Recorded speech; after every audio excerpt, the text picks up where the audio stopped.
ప్రతిపాదనము, ప్రణవము, పంచాక్షరి మంత్రముల మహాత్మ్యము, బ్రహ్మ విష్ణువుల ద్వారా భగవంతుడగు శివస్థుతి, వారి అంతర్ధానము. బ్రహ్మ విష్ణువులు అడిగిరి, ప్రభు సృష్టి మొదలుగా గల 5 కార్యక్రమాల లక్షణములేవి? దీనిని మా ఇరువురకు తెలుపుడు. భగవంతుడు శివుడు పలికెను, నా కర్తవ్యములను అర్థము చేసుకొనుట మిగుల గహనము, అయినప్పటికీ నేను కృపాదృష్టితో మీకు ఈ విషయములను తెలిపెదను. బ్రహ్మ అచ్యుతులారా, సృష్టి, పాలనము, సంహారము, తిరోభావము, అనుగ్రహము, ఈ 5 జగత్తుకు సంబంధించిన కార్యములు. ఇవి నిత్య సిద్ధములు. విశ్వరచనారంభమును సర్గ లేక సృష్టి అందరు. నాచే పరిపాలింపబడు సృష్టి సుస్థిర రూపంలో ఉండుటయే స్థితి, అది నశించుటయే సంహారము, ప్రాణుల ఉత్క్రమణమునే తిరోభావమగును. అన్నిటి నుండి విముక్తి కలుగుటయే నా అనుగ్రహము. ఈ విధముగా నా పంచకృత్యములు గలవు. సృష్టి మొదలగు 4 కృత్యములు సంసారమును విస్తరింపజేయునవి. 5వ కృత్యము అనుగ్రహము, అదియే మోక్షమునకు హేతువు. అది ఎల్లప్పుడూ నాలోనే అచల భావంతో స్థిరమై ఉండును. నా భక్తజనము ఈ 5 కృత్యములు పంచభూతములలో చూచెదరు. భూతలమునందు సృష్టి, జలమునందు స్థితి, అగ్నియందు సంహారము, వాయువునందు తిరోభావము, ఆకాశమునందు అనుగ్రహము స్థితమై ఉండును. పృథివి నుండియే సృష్టి అంతయు జరుగును. జలముతో సమస్తము వృద్ధి చెందును. జీవన రక్షయు జరుగును. అగ్ని అన్నిటినీ కాల్చివేయును. వాయువు అన్నిటినీ ఒక స్థలము నుండి ఇంకొక స్థలమునకు తీసుకొని పోవును. ఆకాశము వలన అందరూ అనుగ్రహింపబడుదురు. విద్వాంసులైన వారు ఈ విషయమునిటిలోనే గ్రహించవలెను. ఈ 5 కార్యముల భారమును వహించుటకే నా ఈ పంచముఖములున్నవి. 4 దిశలందు నా ముఖములున్నవి. వీటి మధ్యన 5వ ముఖమున్నది. పుత్రులారా, మీరిరువురు తపస్సు చేసి నన్ను ప్రసన్నుని చేసుకొంటిరి. పరమేశ్వరుడునైన నా చేత సృష్టి, స్థితి రూపములకు 2 కృత్యములను తెలుసుకొంటిరి. ఈ రెండును మీకు మిగుల ప్రియమైనవి. ఈ విధముగా నా విభూతి స్వరూపములైన రుద్ర మహేశ్వరులు మిగిలిన 2ను సంహారము, తిరోభావము అను ఉత్తమ కృత్యములు నా వలన పొంది ఉన్నారు. కానీ అనుగ్రహమను కృత్యమును ఇంకెవరూ పొందలేదు. రుద్ర మహేశ్వరులు తమ కర్మలను విస్మరింపలేదు. కనుక నేను వారికి నాతో సమానత్వమును ప్రసాదించితిని. రూపమునందు, వేషమునందు, కృత్య, వాహన, ఆసన, ఆయుధాదుల యందు వారు నాతో సమానులే. నేను పూర్వము నా స్వభావ రూపమైన మంత్రమును ఉపదేశించితిని. అది ఏ ఓంకార రూపమున ప్రసిద్ధి చెందినది. అది మంగళప్రదమైన మంత్రము. అన్నిటికంటే ముందు నా నోటి నుండి ఓంకారము ప్రకటితమైనది. అది నా స్వరూపమును బోధించును. ఓంకారము వాచకము, నేను వాచ్యము. ఈ మంత్రమే నా స్వరూపము. ప్రతిదినము ఓంకారమును నిరంతరము స్మరించుట వలన నా స్మరణయే ఎల్లవేళలా జరుగుచుండును. ఉత్తరముననున్న నా ముఖము నుండి ఆకారమును, పశ్చిమ ముఖము నుండి ఉకారము, దక్షిణ ముఖము నుండి మకారము, తూర్పు ముఖము నుండి బిందువు, మధ్య ముఖము నుండి నాదము ప్రకటితములైనవి. ఈ విధముగా 5 అంగములతో కూడిన ఓంకారము విస్తృతమైనది.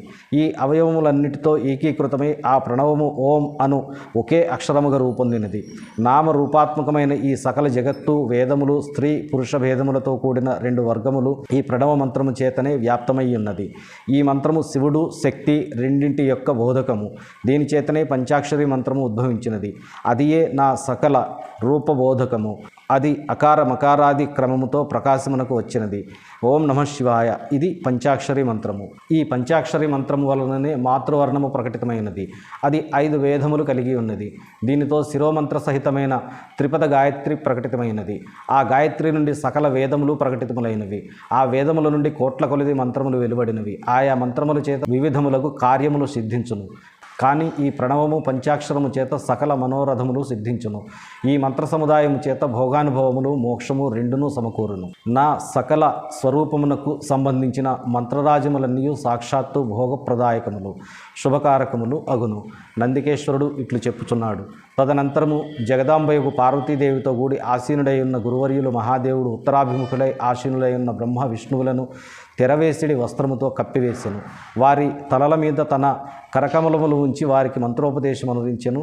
మంత్రతంత్రములలో చెప్పినట్లు విధి విధానముగా 3 సార్లు మంత్రమును ఉచ్చరించి భగవంతుడికి పరమశివుడు ఆ శిష్యులిరువురకు మంత్రదీక్షను సిగెను. ఆ శిష్యులిరువురు గురుదక్షిణ రూపంలో ఆ స్వామికి తమను తాము సమర్పించుకునేది. ఇరువురును చేతులు జోడించి ఆయన సమీపమును నిలుచుని ఆ దేవదేవుని జగద్గురువును స్తుతించిరి. బ్రహ్మ విష్ణువు ఆ స్వామిని ఇట్లు స్తుతించిరి. ప్రభు, మీరు నిష్కల రూపులు, మీకు నమస్కారము. నిష్కల తేజస్సుతో దేదీప్యమానులైన మీకు వందనములు. సమస్తమునకు స్వామి అయిన మీకు నమోవాకములు. సర్వాత్ములైన మీకు ప్రణామములు. సకల స్వరూపులు మహేశ్వరులకు మీకు నమస్కారములు. ప్రణవమునకు వాచ్యార్థముకు మీకు నమస్సులు. ప్రణవలింగ స్వరూపులైన మీకు ప్రణామములు. సృష్టి, పాలన, సంహారము, తిరోభావ, అనుగ్రహములను కృత్యములను చేయు మీకు నమస్కారము. పంచముఖులై పరమేశ్వరులైన మీకు ప్రణామములు.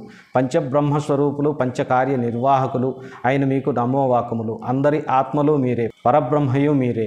మీ గుణములు శక్తులు అనంతములు. అట్టి మీకు నమస్కరించుచున్నాము. సకల నిష్కల రెండు రూపములను మీరే. సద్గురుడవు శంభుడవు అయిన మీకు నమస్కారము. ఈ శ్లోకములతో తమ గురువైన మహేశ్వరుని బ్రహ్మ విష్ణువులు స్తుతించిరి. అనంతరము ఆ స్వామి చరణములకు ప్రణమిల్లి మహేశ్వరుడు వచించెను. ఆర్ద్రా నక్షత్రయుక్త చతుర్దశి నాడు ప్రణవమును జపించిన అది అక్షయ ఫలమును ప్రసాదించును. సూర్య సంక్రమణముతో కూడిన మహా ఆర్ద్రా నక్షత్రమునందు ఒక్కసారి ప్రణవమును జపించినచో అది కోటి ప్రణవ మంత్రముల ఫలితము నొసుకును.